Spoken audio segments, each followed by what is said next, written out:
How to perform manual motion track in CapCut PC. First, open CapCut and import your video. Now add a new text layout into the timeline and write only a dot in it. Then scale it like this.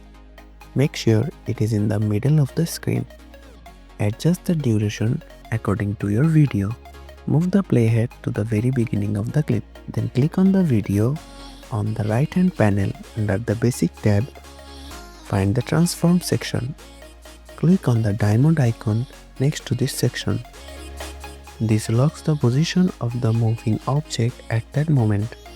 Move your playhead forward a small amount of time where the tracked object in the video has moved.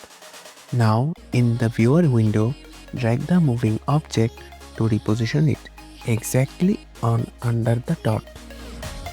CapCut will automatically add a new keyframe every time you change the position, creating a smooth path between your manual adjustments.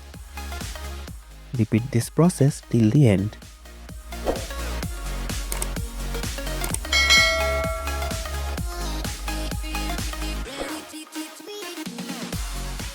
When it's done, delete the text layout in the end.